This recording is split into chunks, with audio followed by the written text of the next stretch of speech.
നമസ്കാരം. മലയാളി വാർത്തയിലേക്ക് സ്വാഗതം. മാസപ്പടി കേസിൽ SFIO അന്വേഷണം റദ്ദാക്കണമെന്നാവശ്യപ്പെട്ട് വീണ വിജയന്റെ എക്സാലോജിക് കമ്പനി നൽകിയ ഹർജിയിൽ കർണാടക ഹൈക്കോടതി ഇന്നാണ് വിധി പറയുന്നത്. ഉച്ചയ്ക്ക് 2:30 ജസ്റ്റിസ് M. നാഗപ്രസന്നയുടെ ബെഞ്ചിൽ ഇടക്കാല ഉത്തരവിൽ വീണയ്ക്കെതിരെ അന്വേഷണം തുടരാനാണ് വിധിയെങ്കിൽ ലോക്സഭാ തെരഞ്ഞെടുപ്പിന് മുമ്പ് CPM കടുത്ത സമ്മർദ്ദത്തിലാകും. മുഖ്യമന്ത്രിയെയും മകളെയും ന്യായീകരിക്കാൻ തയ്യാറാക്കിയ ക്യാപ്സൂളുകൾ ഒന്നും തന്നെ പോരാത്ത അവസ്ഥയുണ്ടാകും. അതുകൊണ്ട് തന്നെ വിവിധ കോണുകളിൽ ആശങ്ക നിറയുകയാണ്. കമ്പനിയുടെ പ്രൊമോട്ടർമാരിൽ ഒരാളായ മുഖ്യമന്ത്രിയുടെ മകൾ വീണയാണ് കേസിൽ ആരോപണ വിധേയമായി നിൽക്കുന്ന പ്രധാനി. അതിനാൽ തന്നെ ഇടക്കാല വിധി വീണയ്ക്ക് നിർണായകമാണ്. കമ്പനികാര്യ നിയമത്തിലെ ചട്ടം 210 പ്രകാരം രജിസ്ട്രാർ ഓഫ് കമ്പനീസ് അന്വേഷണം പ്രഖ്യാപിച്ചതിനോട് തങ്ങൾ പൂർണ്ണമായി സഹകരിച്ചിട്ടും അതേ നിയമത്തിലെ ചട്ടം 212 പ്രകാരം സീരിയസ് ഫ്രോഡ് ഇൻവെസ്റ്റിഗേഷൻ ഓഫീസ് അന്വേഷണം പ്രഖ്യാപിച്ചതിന്റെ അടിസ്ഥാനം വ്യക്തമല്ലെന്നാണ് കേസ് റദ്ദാക്കാൻ വേണ്ടി എക്സാലോജിക്കിന്റെ അഭിഭാഷകർ ഉന്നയിച്ച വാദം.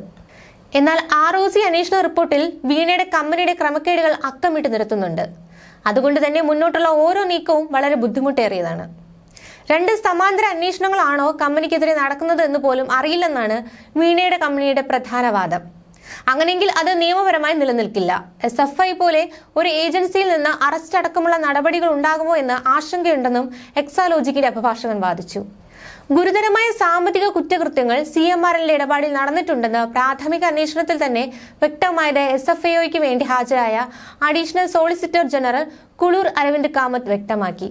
വിവിധ രാഷ്ട്രീയ കക്ഷികൾക്ക് CMRL വഴി 135 കോടി രൂപ വ്യക്തമായ രേഖകളില്ലാതെ കൈമാറ്റം ചെയ്യപ്പെട്ടുവെന്ന് ആദായ നികുതി വകുപ്പിന്റെ അന്വേഷണത്തിൽ വ്യക്തമായിട്ടുണ്ട്. അതിനാൽ 1.72 കോടി രൂപ വീണ വിജയന്റെ എക്സാലോജിക്കിന് ഒരു സേവനവും നൽകാതെ നൽകിയതിനും തെളിവുണ്ട്. വിവിധ ഏജൻസികളുടെ അന്വേഷണ വലയിലുള്ള ഇടപാടുകളിൽ സമഗ്രമായ അന്വേഷണം നടത്താൻ SFIO പോലൊരു സംവിധാനം ആവശ്യമായതിനാലാണ് അന്വേഷണത്തിലേക്ക് നീങ്ങിയതെന്നും ASG വാദിച്ചു. വാദങ്ങൾ വിശദമായി കേട്ട കോടതി SFIO ചോദിച്ച രേഖകൾ നൽകാനും അന്വേഷണവുമായി സഹകരിക്കാനും എക്സാലോജിക്കിന് നിർദ്ദേശം നൽകിയിരുന്നു. കേസിൽ അറസ്റ്റ് അടക്കമുള്ള കടുത്ത നടപടികളിലേക്ക് നീങ്ങരുതെന്നും SFIOയ്ക്ക് കോടതി നിർദ്ദേശം നൽകിയിരുന്നു.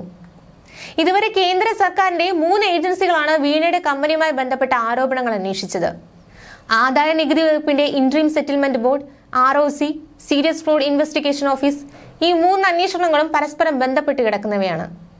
3 വർഷം മുമ്പ് വീണയുടെ എക്സാലോജിക്കിനെതിരെ ROCക്ക് ലഭിച്ച പരാതിയിൽ പ്രാഥമിക അന്വേഷണം തുടങ്ങുമ്പോൾ പലതവണ വീണയുടെ കമ്പനിയെ വിളിച്ചു വരുത്തുകയും വിവരങ്ങൾ തിരക്കുകയും ചെയ്തിരുന്നു.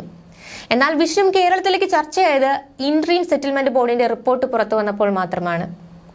തന്റെ കമ്പനിക്കെതിരെ ROC അന്വേഷണം നടക്കുന്നുണ്ടെന്നും അതുകൊണ്ട് SFIO അന്വേഷണം വേണ്ടെന്നും കാണിച്ച് സമർപ്പിച്ച ഹർജിയിൽ ഇക്കാര്യങ്ങളെല്ലാം ഉൾപ്പെടുത്തിയിട്ടുണ്ട്. ഇത് വീണയ്ക്ക് തന്നെ കുരുക്കാകുമോ എന്ന അവസ്ഥയിലേക്കാണ് കാര്യങ്ങളുടെ പോക്ക്. ഇതോടെ SFIO നടത്തിയ പ്രാഥമിക അന്വേഷണത്തിന്റെ വിശദാംശങ്ങളും കോടതിയുടെ മുന്നിലുണ്ട്. അതുകൊണ്ട് തന്നെ SFIO അന്വേഷണം കോടതി സ്റ്റേ ചെയ്യുമോ എന്നതാണ് ഉയർന്ന ചോദ്യം. വിധി മറിച്ചായ സുപ്രീം കോടതിയെ സമീപിക്കാനുള്ള തയ്യാറെടുപ്പുകളും പിണറായി വിജയന്റെ ടീം തയ്യാറാക്കിയിട്ടുണ്ട്. ന്യൂസ് ഡെസ്ക്, മലയാളി വാർത്ത.